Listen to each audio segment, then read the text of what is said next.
Here for the Lowe's early Black Friday deals? You're right on time for some of our biggest savings. We're talking up to 50% off select major appliances. Plus, up to an extra 25% off when you bundle select major appliances. Holiday lights going up soon? Select ladders are up to 50% off right now. Get Black Friday prices without the Black Friday crowds. Lowe's, we help, you save. Valid through 11/19. Selection varies by location. Select locations only. While supplies last. See Lowe's.com for more details.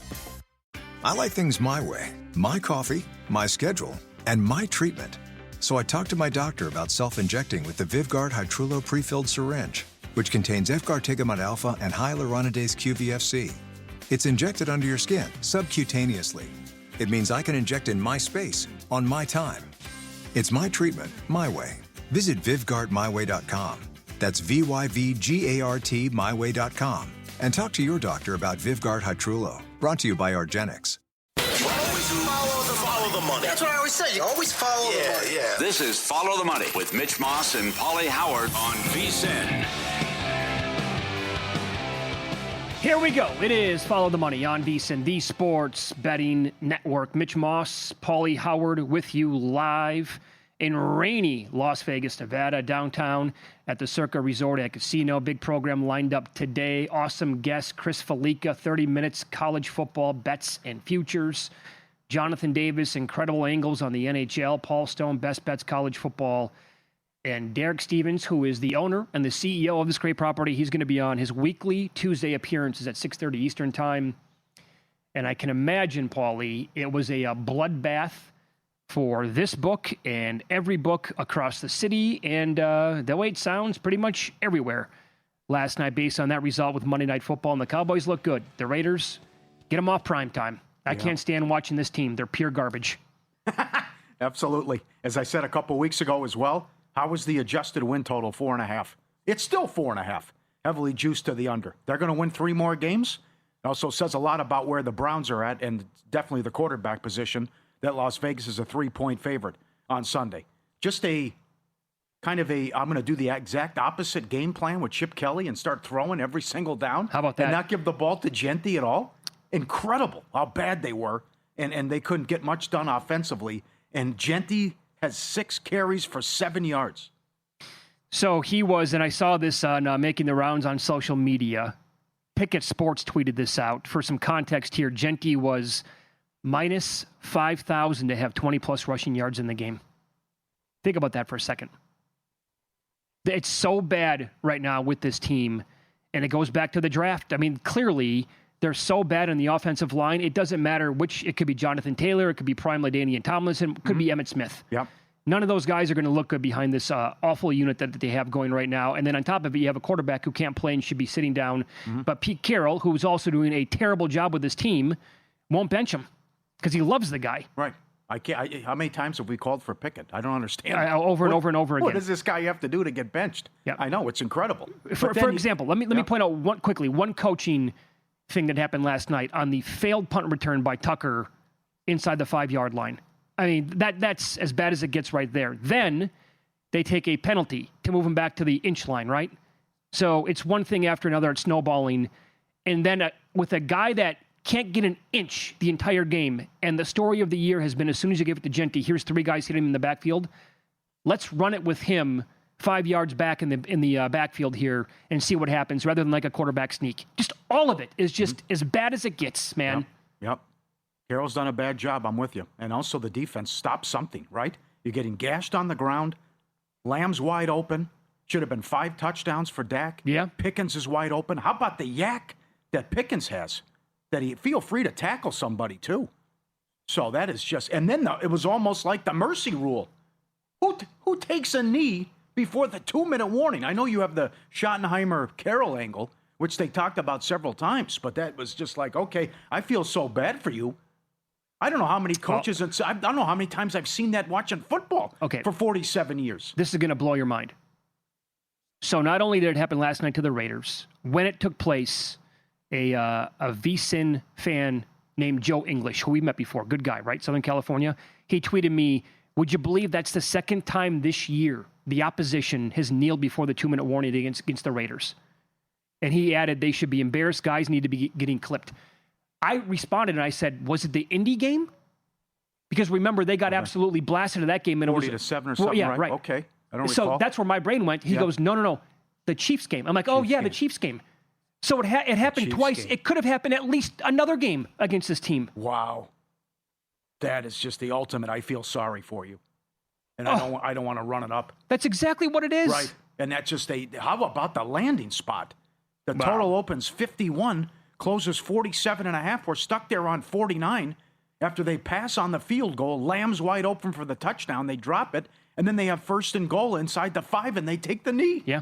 And I know people who got bad numbers, by the way, they bet over 49.5, and they were livid. Yeah. That's horrible. Yeah. Vicious beat. Well, first of all, and then, but for it to go, because it actually got, at South Point, it got to 47 right before the game, I believe. So then it goes over 47.5 with the safety. Mm-hmm. That's what you need to go over, and then... But because of where it opened up, like you said, and how that number moved, it depends on when you were betting this stuff. I mean, that's that to close like that. Yeah, people were not very happy with the Cowboys taking a knee and feeling sorry for them. Mm-hmm. Yeah. But I mean, they don't need to score anymore. They never even had a fight on their hands last night. Guys were wide open. It was a good in-play game as well. You could have laid whatever in play, and you didn't have to worry about it. Because what they did offensively, they were just gashing them and getting whatever they want. To your point, Paulie, you brought this up. Raiders in the first half. Geno dropped back to pass 32 times. Genti had 2 rushes. Mostert had 1. That was the game plan overall in the first half. And I know that you had that bet on Genti to have 5+ yards. That's a reasonable bet. 5+ yards against a bad, what was a bad Cowboys defense going into the game? 5+ yards in every quarter. He couldn't even touch the ball, basically. No. In the first quarter or for the game. Yep. Now, how much of that was the Cowboys actually look good after the bye? The moves they made at the deadline, Quinnen Williams, paid off last night? Or was it just all Raiders are so bad, I can't give the Cowboys much credit? Now, that's the appropriate question. The other one is human emotion as well. Okay. And how fired up they were to win for Neyland. They wearing the shirts and how jacked up they were. That's fair. But that was... I guess we'll find out Sunday, and the total has come down 2 points. As I said yesterday, how can a total be this high in an Eagles game? But it looked good defensively. You're also going against a lousy team and organization. As much as we rip the Cowboys and Jerry Jones, rightfully so, as we talked about, the Raiders have 2 playoff appearances in the last 23 years. It doesn't get enough attention. It's a joke, and how bad it's been since they've moved to Las Vegas. No, they can't do anything right. No, right. And actually, the guy who took them to the playoffs, no chance for the job. Versace actually did a good job. Yeah. Think about that. Good call. They could have beat the Bengals that year, and the Bengals in that playoff game, and the Bengals went to the Super Bowl. But we're going to find out, and it's a little juicy now because you still look at the back end of the schedule, and suddenly those look like wins with the Cowboys that they could get, and the line just came out. They're only a 3.5-point dog at home against the Chiefs on Thanksgiving. Yeah. So I like the Eagles Sunday based on how great this defense is. You watch the Cowboys, some of the stuff doesn't make sense. How do you lose at home to Arizona? You couldn't move the ball. You couldn't stop Carolina and lost 30-27. But, it's not crazy to think maybe at the back end they could do something here if they can steal. Now, it's the first time in history this has happened. They show it on the broadcast. It's Eagles, Chiefs, Lions. All 3 teams won 14 games last year. So this has never happened before. Oh, where the same team plays in back-to-back to back? Right, back-to-back, right.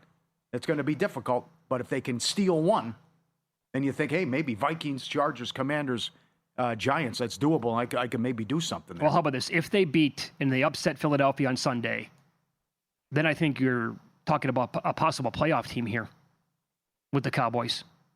Now, that's easier said than done, and that's a huge if, obviously. But if they could somehow knock Philadelphia, and I get it, the NFC is absolutely loaded. But to your point, I mean, I think they can beat the Chiefs. Why can't they? The Chiefs are an average football team at this point, and those other games on the back end of the schedule, like you talked about, could they sneak in? God, could they be 10-6-1 and get in? That also means one more loss, and that's it. No. Ugh, boy. Well, 10-6-1 will do it, but I don't think that's that's probably not going to happen. No, and that goes back to how big that play was with Jordan Love, where they got the tie. I mean, if they win that, it's a whole different ball game too, and you're also talking you'd have the tiebreaker over the Packers. So.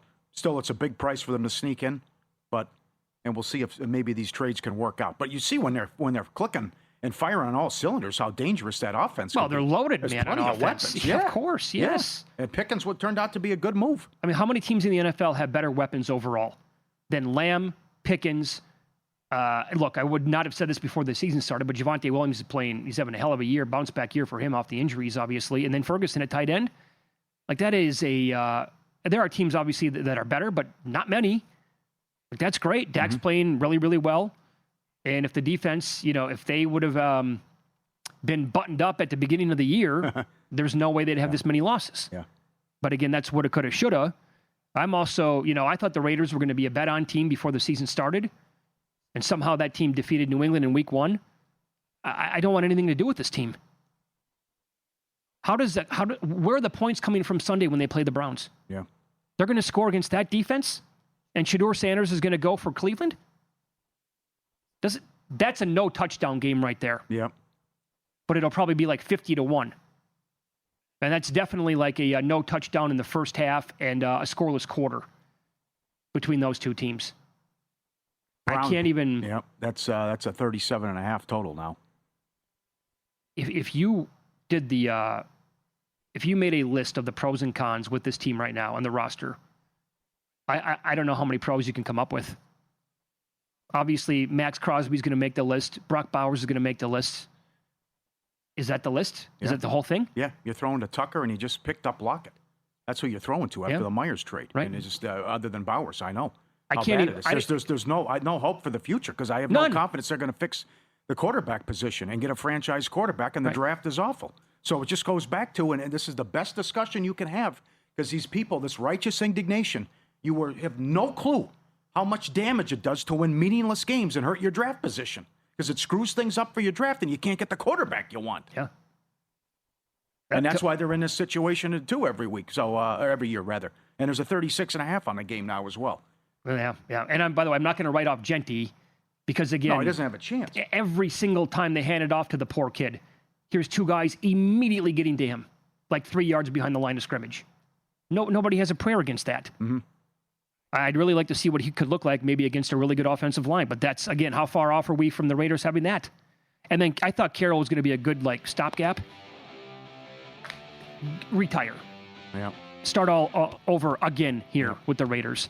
I'll tell you what the SEC has to stop doing as soon as possible. They've been doing this forever, and it's happening again this weekend coming up on Follow the Money. It's VSiN, the Sports Betting Network.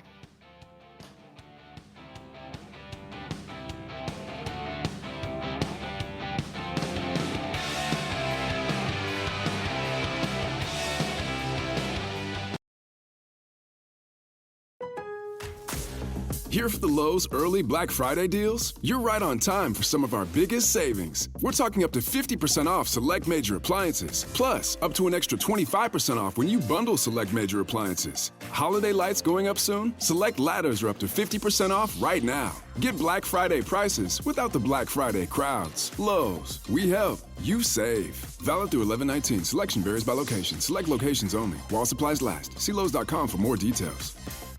Ah, DSW, birthplace of the humble brag. Here, the shoes are so good, no one would ever know how little you paid. If you didn't go telling everyone, that is. And with never-ending options for every style, mood, and occasion, all at really great prices. We'll definitely give you something to brag about. So go ahead, stock up on fresh sneakers from your favorite brands. Or try those boots you always secretly knew you could pull off. Find the shoes that get you at prices that get your budget at DSW stores or DSW.com. This is Follow the Money on VSiN. More college football here. Absolute pleasure to be joined by Chris the Bear Felica here on the Progressive Guest Line with Fox Sports and also the Bear Bets podcast. Bear, good afternoon. Thanks for the time today. How you been? I've been great. As I was lamenting with you guys in break, I'd be better if a couple of weeks ago I didn't have the 3.5 point swing in the Superbook college football contest where the leader had West Virginia and Vanderbilt, and I had Auburn and Colorado. So, we fell from 2nd to 6th right now at tie. So 2 weeks, 14 plays left, and we'll see if we can climb back up and get into the mix. Well, go get them, man. Yeah. Best of luck in the next couple of weeks then with that. We were just talking about the Ole Miss situation before you joined the program, and Lane Kiffin today said, ultimatum? What are you talking about? That doesn't exist. Are you buying that? How big of a distraction do you think this is going to be in the next 10 days?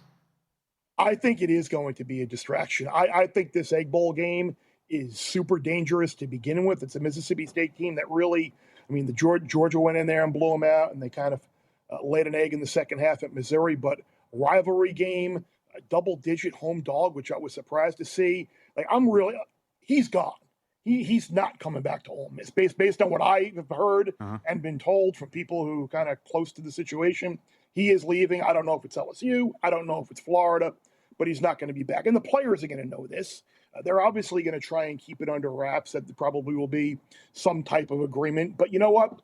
If they do make the playoff, I'm not pushing them out the door. Like, give the team the best chance to win a playoff game. You're going to get a home game and do what you can. But I think there is going to be a little bit of a little bit of an issue there. I think players are going to know, and we've talked about in the past, like when these playoff rankings come up and you see where you are ranked and the pressure is real, it affects people. And you look at Ole Miss, like if they lose this game, they're 10-2, and you beat Oklahoma, but after that, I mean, LSU and South Carolina are nice wins in terms of power rankings, but the committee's not going to look at them like great wins. So if I'm Ole Miss, I strongly suggest you go to Starkville and win that game, because you do not want to be put in that cluster of 10-2 non-champions like Miami was last year when the Hurricanes got left out. Yes. Okay. So you're getting a lot of momentum here and a lot of traction with your tweets.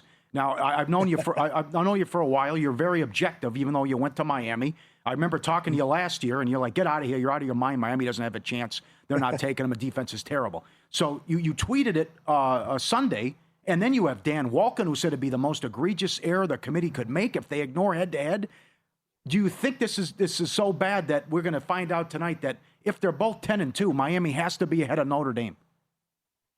I sure as hell hope so, and I wonder, like, I actually sat here earlier today and was like, am I in the wrong here? Like, what am I missing? Like, am I being too egregious? Am I overlooking something obvious? And, like, I don't think I am.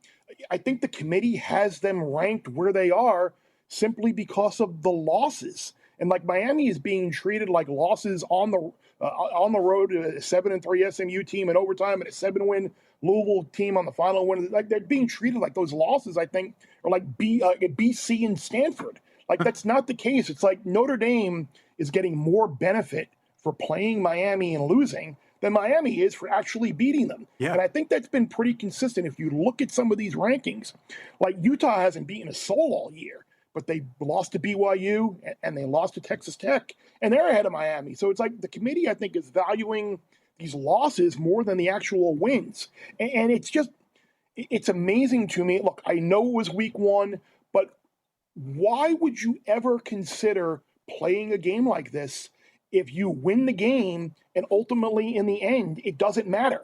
Like that's the object is to beat your opponent and win. And maybe Notre Dame has gotten better, and maybe if they play again, Notre Dame would win. But we don't know that. And I am curious tonight to see how this Texas-Vanderbilt dynamic goes, because how far is Texas going to fall? Because if Texas falls, then that kind of has to drag Vandy down a little bit, because Texas did beat Vandy, even though they do now have the third loss. I would still, if I were making bets in the college football playoff right in the market right now, I'd be betting no on Ole Miss just because of the price, and I'd be betting yes on Miami just because I think the path is there, that I think if they win their two games, they're probably going to get some help with the Big 12 championship game, and maybe Vanderbilt loses to Tennessee, and then you're really going to see the committee start to bring that head-to-head into play. Yeah, great call. And by the way, they can't pick and choose when head-to-head matters to them. That's right. Right? Right. That has to be a deal. It's either that it means something, or like you said, never play these games then.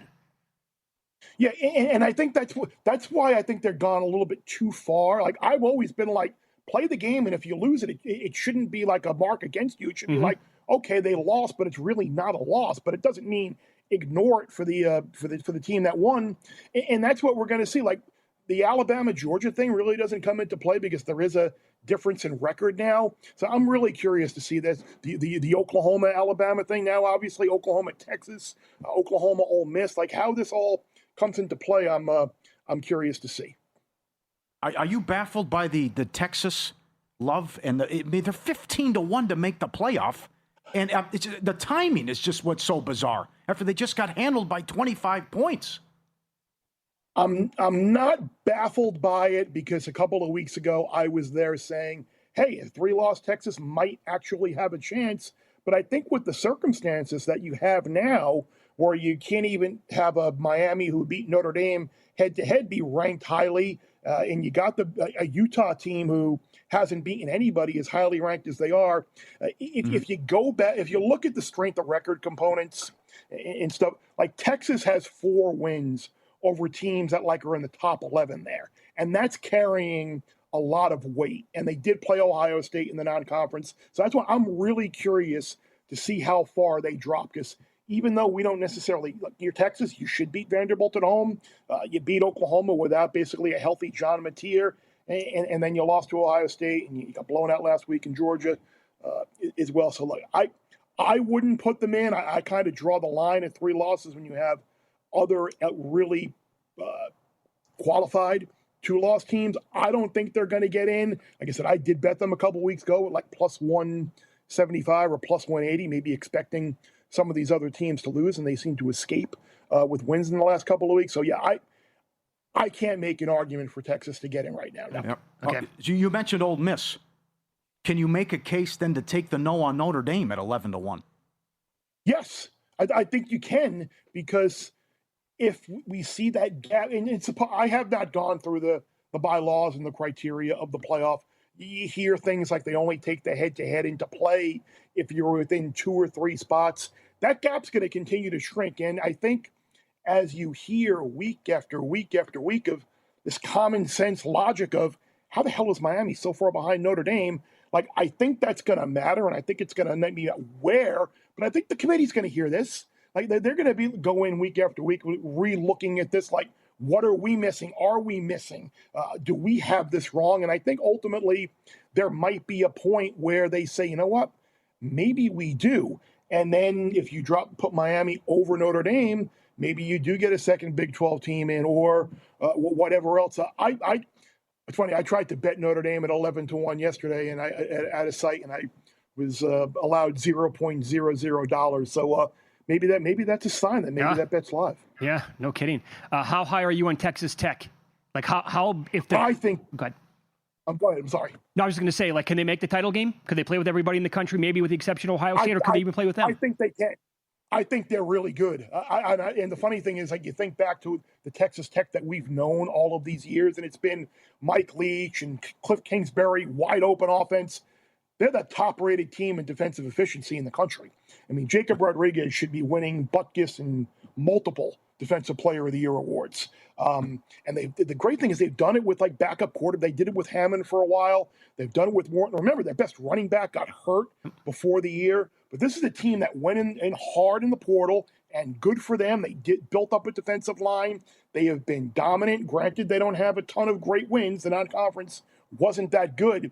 But this is where you kind of have to draw the line between strength of schedule, eye test, quality, and all that stuff. You watch them play. They are really, really good defensively, and I can't wait to see if they get a home game in the first round, or even better, if they get one of those first-round buys. But no, I think Texas Tech is very live to at least get to the title game. No kidding. You like anything tonight? Can you make the case for UMass? Ooh, that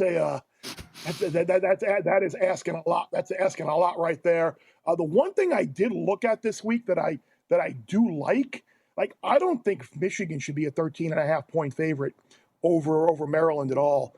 You're down Justice Haynes. Mm-hmm. You're down Marshall, the other running back. You got Ohio State coming in next week. Your passing game isn't necessarily great. Maybe the Terps get a little bit of a bump from the Loxley news. So while I don't have a play for you tonight, there's something I'm looking at for the weekend, taking Michigan plus the points. And I don't know how hearty your appetite is for an ugly dog, but I don't think Jeremiah Smith or Cornell Tate are going to play this week for Ohio State. We've seen that number move down to 31.5 already. I guess the question is, how much further down is it going to go? And can you take Rutgers? Very good. Yeah. Bear, that was awesome. Thank you so much for the time. We appreciate that. Anytime, guys. Be well. There you go. Chris Felica, Fox Sports, and the Bear Bets podcast. Up next, don't look now, but they became the 11th team in NBA history to lose 6 games in a row by 15-plus points. Follow the money. That's what I always say. You always follow the money. Yeah. This is Follow the Money with Mitch Moss and Paulie Howard on VSiN. Good to have you on board. Busy hour on tap in 15 minutes. Tonight's NBA card, bets that we like, bets that we're looking at. Paul Stone on college football games that he likes this weekend, coming up in 30 minutes. And the tip jar is open for the pizzeria a little bit later on as well. Right now, we begin talking a little NHL as we head out to the Progressive guest line as Jonathan Davis joins the program now. He is VSiN's NHL betting analyst. JD, good to talk to you again, my man. How are you today? I'm doing great, guys. Always fun to be on. All right, so let's get to the trend that everybody has been waiting for. It's up 50-plus units full season to date in the National Hockey League. The floor is yours. What is it? So, if you just take a look at the month of November, and we're 17 days in, 42 of the 125 November games have gone to overtime. Just those alone, you're up 53.9 units. Not so bad. Well, do you have an explanation for why this is happening? How about like Friday? Every game went to overtime. I think really condensed schedule, teams are just trying to accumulate points. The game that you've got so many young stars in the game that, what 2-goal lead means nothing. Look at Columbus last night, 2-goal lead on Montreal in the third period. Canadians rally, get the game tied. Anaheim, 4 seconds to go last night, tie the game up. There's just so many young stars that the league is far more talented than it's ever been, and no lead is safe anymore. Okay, so then what about for the person right now, either watching or listening, saying to themselves, oh my God, I had no idea. I want to hop in on this. Would you advise that? Like, is this going to continue, in your opinion?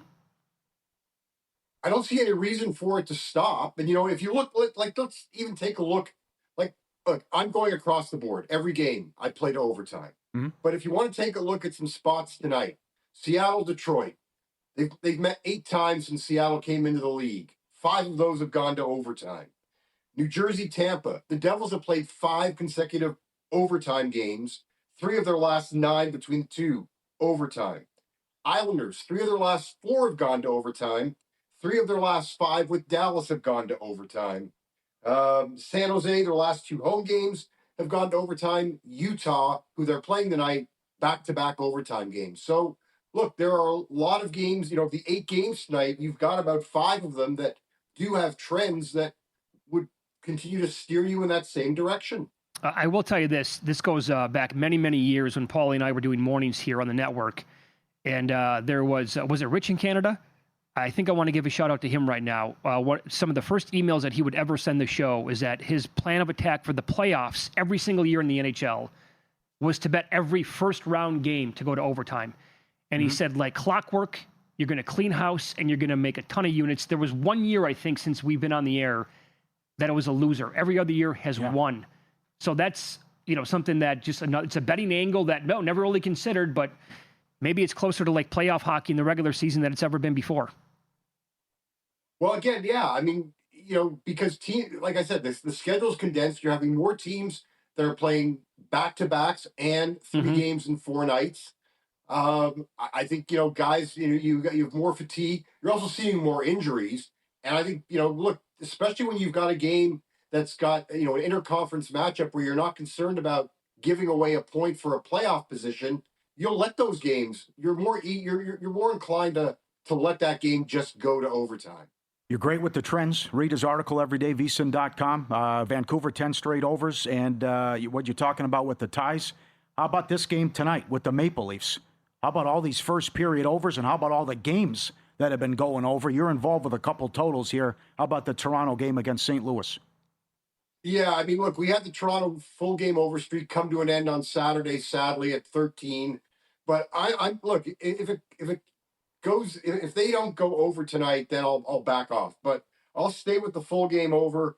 In the Blues case, 4 straight overs in the first period, 10 of 13. Toronto's on an 8 of 9, 10 of 12 run to the first period over. I like that. And I'm going to throw out a little fun parlay that I don't have in the column today. Both Nick Robertson of the Maple Leafs, who playing on the top line tonight because of some injuries with the Maple Leafs, and Jason Robertson, his brother in Dallas, who's got 6 goals in his last 3 games. They are both in action tonight. A 2-goal parlay, or goal each guy to score a goal tonight. 10-1 on your money. Oh, very good. Here's another angle, too. And we talk about this a lot during the primetime games in the NFL. The first touchdown scorer market has become super popular. Ryan Kramer here at the network and the Sports Gambling Podcast. He's been great the entire year cashing these bets, long shot bets. Are you finding something similar here in the NHL?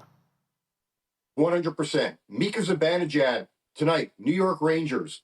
Zibanejad is on a run. 2 of the last 3, 3 of the last 4, 6 times this year, Zibanejad has scored the first Rangers goal. So, I'm not going to get greedy and go for the first goal of the game, but like a site like FanDuel does offer, first goal by the home team or the away team. So, I was on Zibanejad on Sunday. He cashed. I'll be on him again tonight. I mean, if you played Zibanejad every game this year to score the first goal, you'd be up 28 units.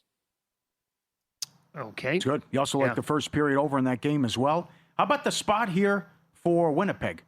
Back at home after a 6-game road trip taken on Columbus. Yeah, I mean, I just think it's a really bad spot for Columbus. It's back-to-back, 3 games in 4 nights. They got to take they took a 2.5-hour flight from Columbus to Winnipeg. They got, you also have the added inconvenience of them having to clear Canadian customs. It's not like it's a long process with the charter planes, but it's still one thing that adds to it. You're not getting into your hotel room till about 2, 3 in the morning. Yes, they're going to face Eric Comrie and not Connor Hellebuck, but Comrie's had a good year. He's 3-1 against the Jackets.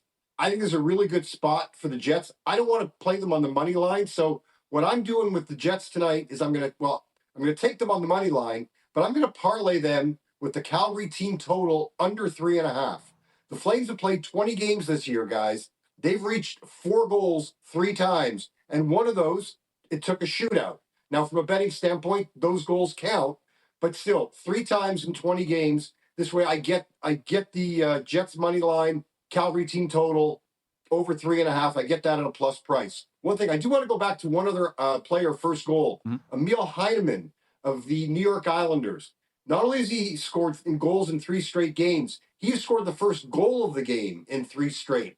I'm going to just take him for the first Islanders goal tonight in Dallas. Okay. Have you found anything with power play points to bet on throughout the year that you like?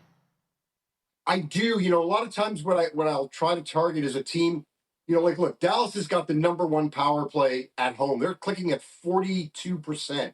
It's insane. But the books have caught up. And so what I'll try to do is I'll take a look at the charts, see who's playing number 1, even the number 2 power play.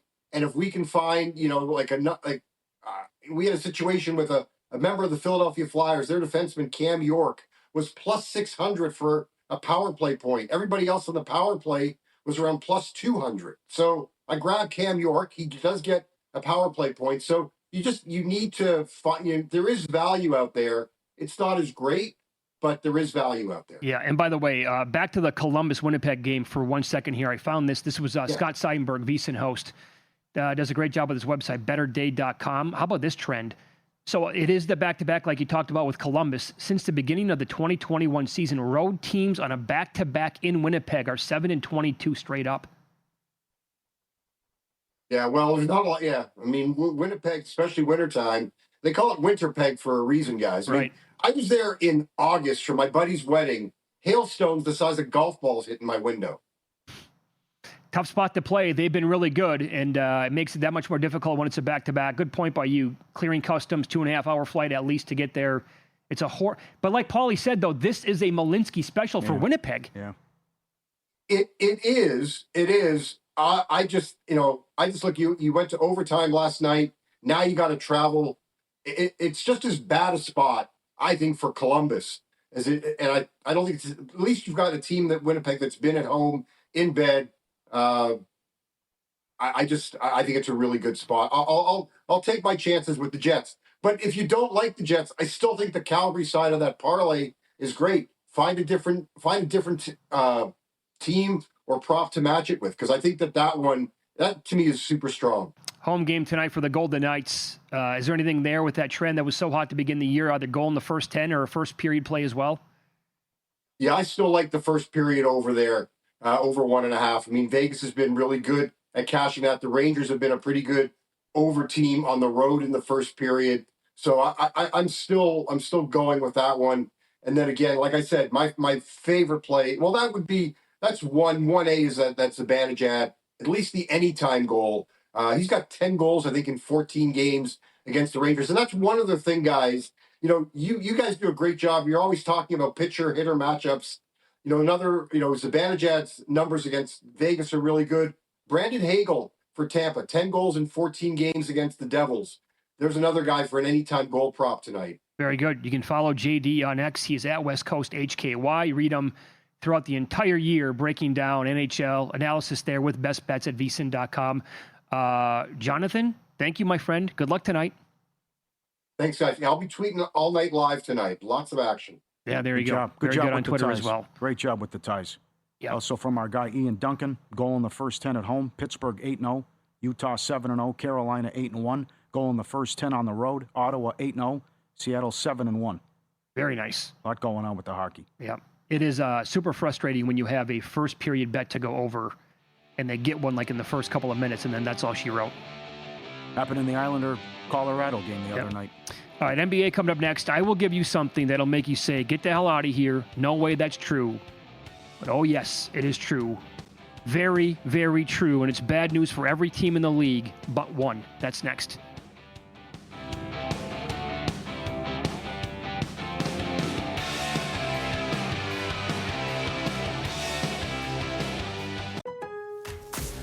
Here for the Lowe's early Black Friday deals? You're right on time for some of our biggest savings. We're talking up to 50% off select major appliances, plus up to an extra 25% off when you bundle select major appliances. Holiday lights going up soon? Select ladders are up to 50% off right now. Get Black Friday prices without the Black Friday crowds. Lowe's, we help, you save. Valid through 11/19. Selection varies by location. Select locations only. While supplies last. See Lowe's.com for more details.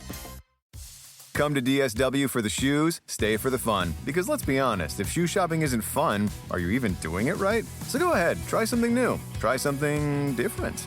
Good different. Try something that feels like you. You know, the real you. And then definitely brag about it later. Because at DSW, you've got unlimited freedom to play. With sneakers, boots, and everything in between for every style, mood, and occasion, you'll definitely find shoes that get you at prices that get your budget. DSW, let us surprise you.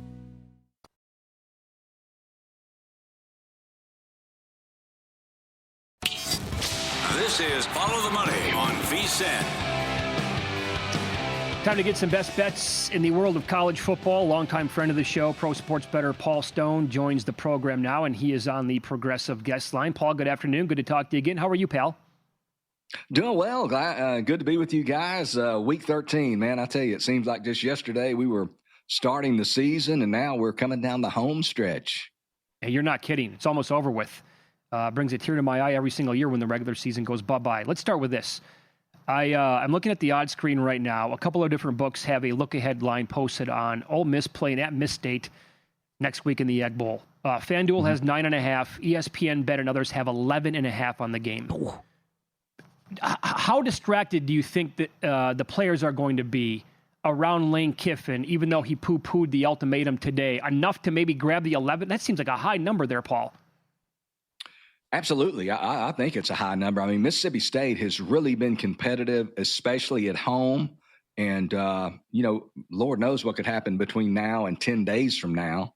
You know, he might not even be on the sideline for all we know, the way this thing's trending. So, yeah, I would take that number today if you have access to it, if you want to take the home dog Mississippi State Bulldogs, because I think it's going to get lower. I think it'll certainly be closer to a touchdown come kickoff, but a lot could transpire again in the next 10 days.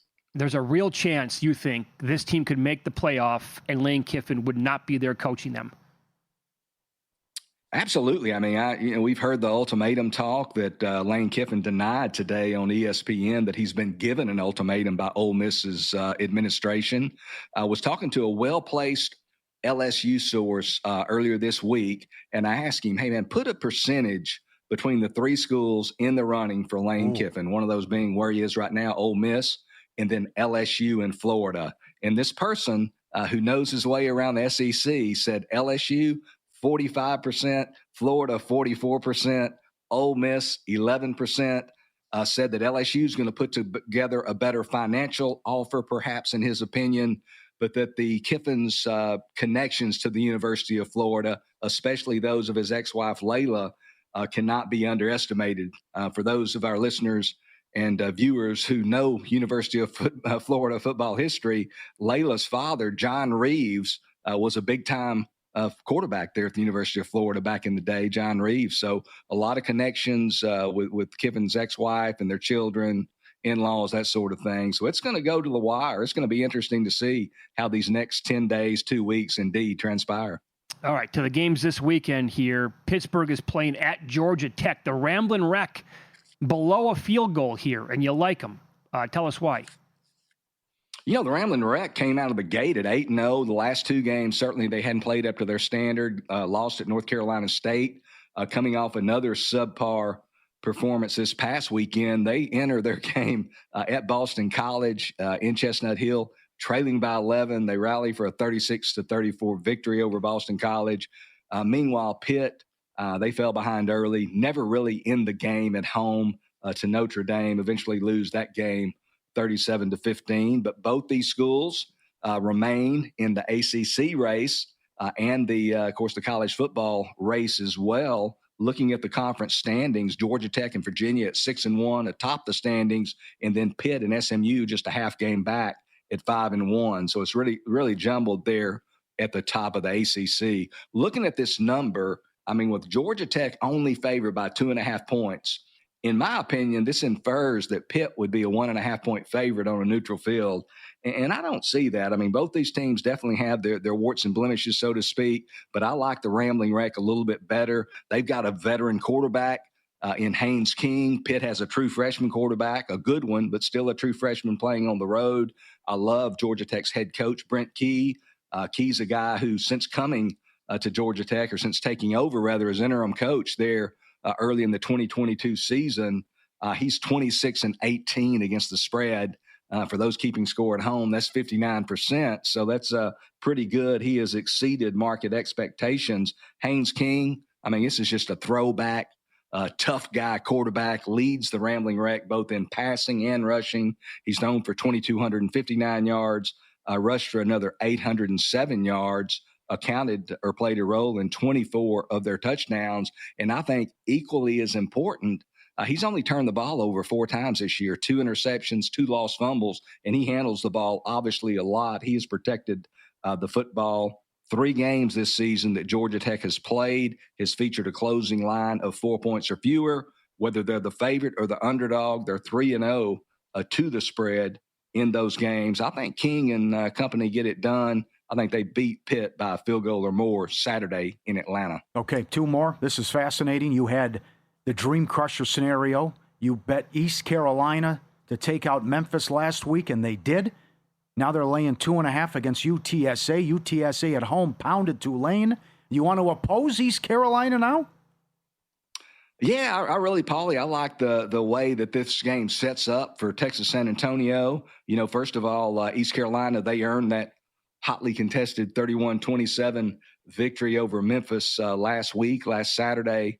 There in Greenville, North Carolina, scored the game-winning touchdown with 68 seconds to go. So a hard-fought game. They come out with the victory. Meanwhile, UTSA, they only led 7-0 at halftime at Charlotte, kind of coasted in second half, end up beating the 49ers 28-7.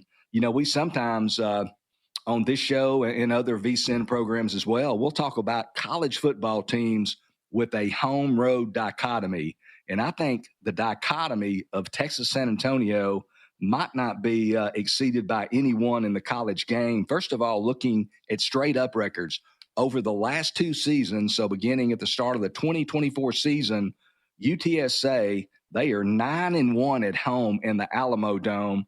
They are 2-10 straight up on the road. So 9-1 straight up at home, 2-10 on the road. We look at the point spread records, 8-2 against the spread at home the last 2 seasons, 3-9 against the spread away from the Alamo Dome. Some of that is accounted for by the quality of opposition. They have played some better teams on the road, but there's something to it. That's certainly not all of it. And their quarterback, Owen McCowan, the son of former NFL quarterback Josh McCown, he has really been good at home, especially in his last 3 home games. You look at those last 3 home games against Incarnate Word, Rice, and then a few Thursdays ago against Tulane.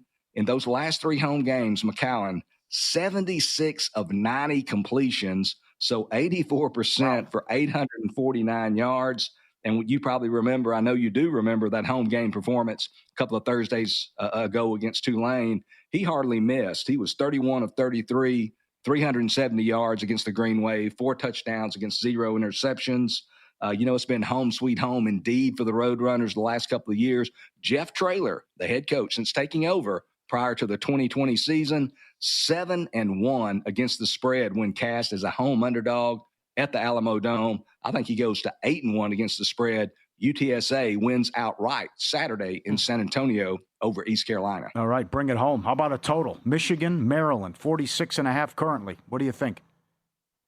When you're playing an under, and I'm going to recommend an under 45.5 in a college football game, you really can't have a whole lot of shenanigans. The kicking game and defensive touchdowns and all that malarkey can't be part of this handicap. So we'll root for none of that stuff to happen because, unders can go to heck in a handbasket awfully quickly in college football. But, Maryland, first of all, they're a team that outside of their true freshman phenom quarterback, Malik Washington, they really don't have a whole lot of offensive weaponry. I mean, their leading rusher, he has 409 yards through 10 games, averages 3.7 yards per carry.